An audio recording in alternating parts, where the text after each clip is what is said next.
I'm Mike Adams. I'm just here today to introduce Roger Ludgate, who was the founder, along with Guy Black, of Lynx Motors.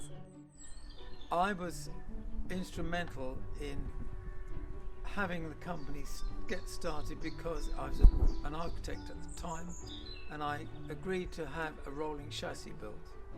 This turned into the first Lynx we ever made, and Guy Black and I formed the company in 1974.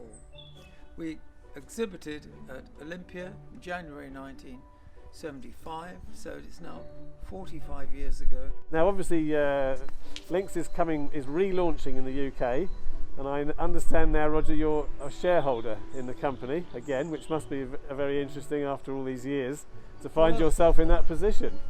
Well, I'm very flattered, and I'm also delighted to still be alive, bearing in mind I'm 80 years old and we're talking about something that happened 45 years ago.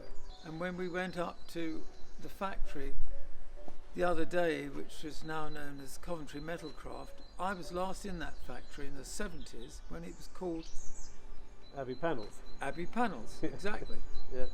But the great thing is, the thing that has survived over the decades is passion. Modern cars lack it. They're very good, but they become so sanitized, the passion is gone. These had it in spades, and the new ones are going to have it in spades as well. So whatever Lynx produce, I for one am convinced that we'll have passion built into it. Fundamentally, Roger, you don't have to put your stamp on anything, but obviously with you've met Frank Berger, who we both have, and we're both involved as shareholders in the project. But it's interesting that having got to the point where this company is going to be relaunched in the UK, is why do you feel you wanted to support Frank and Lynx as it is going to be now? For the simple reason, thanks to you, I've met the team, and I've been around classic cars long enough to recognise the fact that this is not only a golden opportunity, but in my opinion, a golden team. Because if you sat down and wrote a team on paper, you'd probably come up with the people you've got in it. We met Frank. The first thing that came across when I met him, he's got the same passion. We come from different countries, but the passion's the same. And as you've introduced me to the other members of the team, that is the common factor. Why did you choose a D-Type as the first car to do? Simply because if you think back to 1975, Jaguar last won Le Mans with a D-Type in '57, only a few years earlier, and the D-Type was every schoolboy's hero car. And the D-Type is not only iconic, but you only have to look at it. With this fin, this lovely Malcolm Sayer developed bodywork, who, as everybody knows, Malcolm Sayer was an aerodynamicist with aircraft experience. How could you not want to do a D-Type?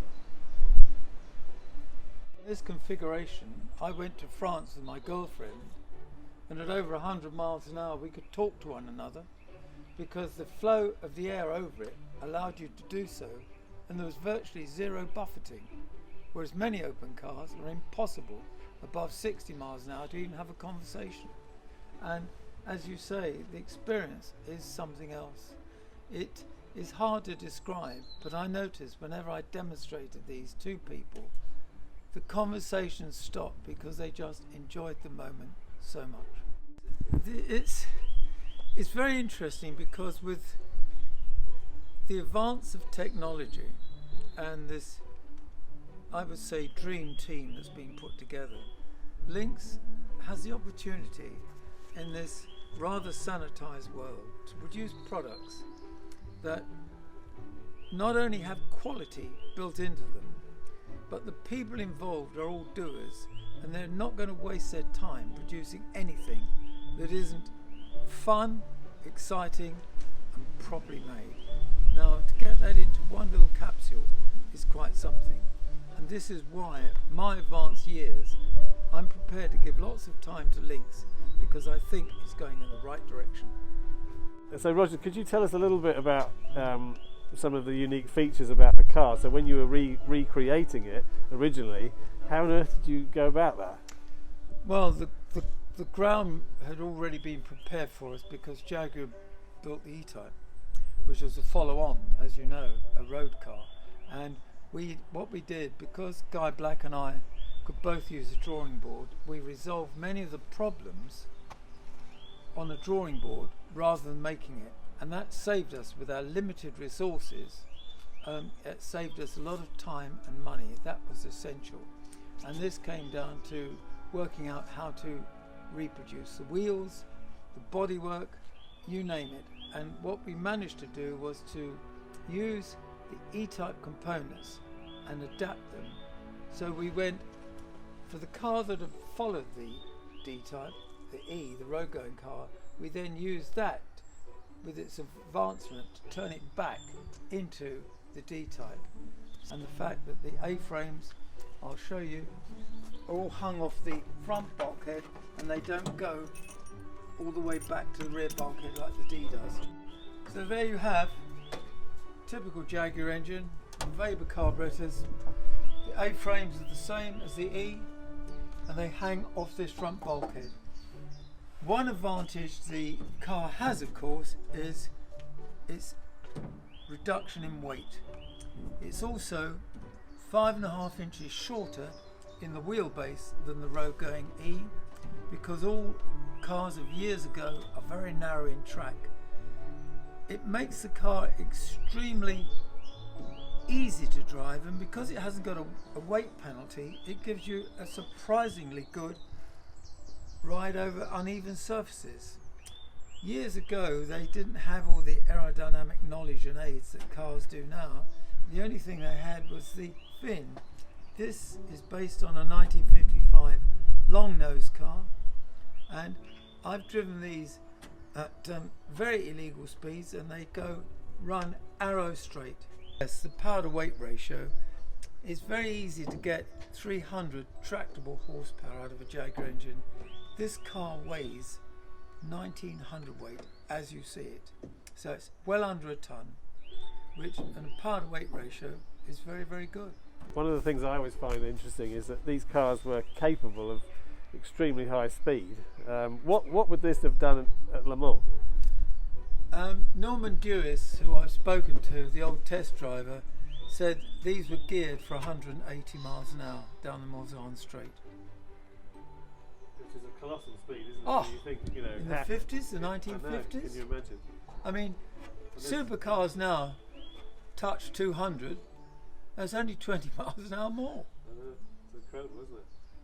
Yet if you go back the same distance in time, 45 years, that takes you back to 1910. What were cars doing then? Exactly, and to think that it actually could do that for 24 hours is extraordinary, isn't it? Exactly. Because even the punishment nowadays on modern Le Mans cars of all types, it's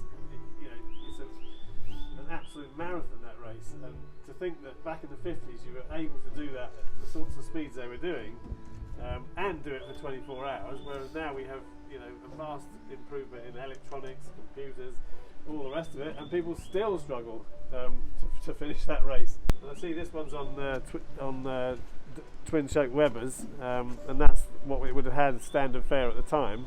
And sort of horsepower Lynx engines are developing now. We'd be looking at about 300 horsepower. This is 300 usable, tractable horsepower.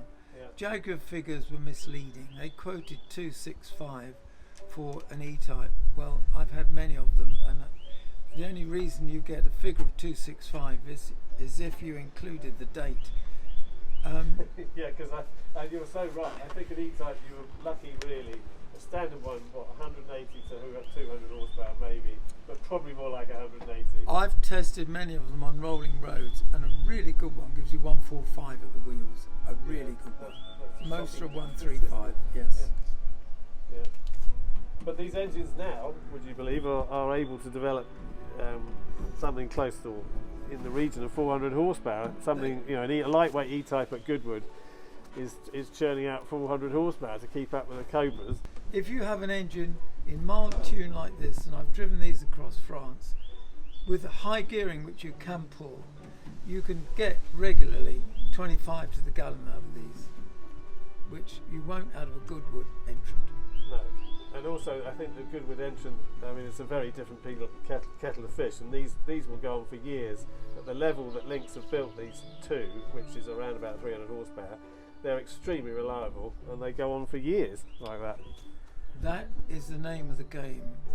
Nobody likes anything which is unreliable or problematical, and these weren't. I mean, it's tried and tested, isn't it, over Absolutely. 50 years or more, 60 years. The proof of the pudding is we're standing here talking about it. View down the bonnet's lovely, isn't it? That hump that the E-Type's got, I'm glad they kept that, because modern cars are so bland, it's like looking out of the kitchen window. Whereas these cars, the old cars, my Dino Ferrari, the lovely shape of the wheel arches, gorgeous, absolutely gorgeous. We don't do slow and we don't do boring at Lynx. We do compassion and we do difference.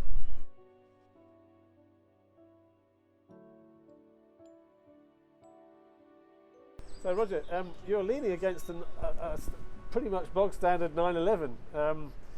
Now that's your road car, everyday road car. Yes. How have you got involved with Porsche, and tell us a little bit about that. Well,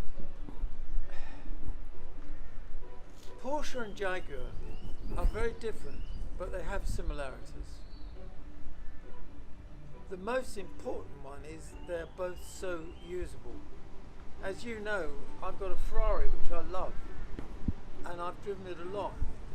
But Porsches not only are reliable, but they're very usable. I think the Porsche project that Lynx are or have on the table at the moment is going to be very interesting. We've got some help from a wonderful team of people, as you mentioned earlier, who we'll be talking about in our next video. But for the time being, yeah, I think that's an extremely interesting project, and maybe you can tell us a little bit about that. Well, the thing is that Porsches primarily are drivers' cars, and if anybody thinks they're a bit of a driver, they will always enjoy driving Porsches. And because of modern knowledge and technology, all of us think that the best way to make anything a driver's car is to get rid of all the things that do it for you.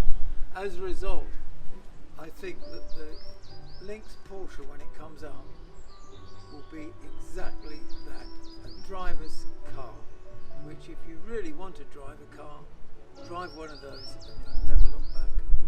Maybe the ultimate driver's car. All of us who think we can drive a bit will make sure that it is exactly, and the team that's put together have all got this as their goal.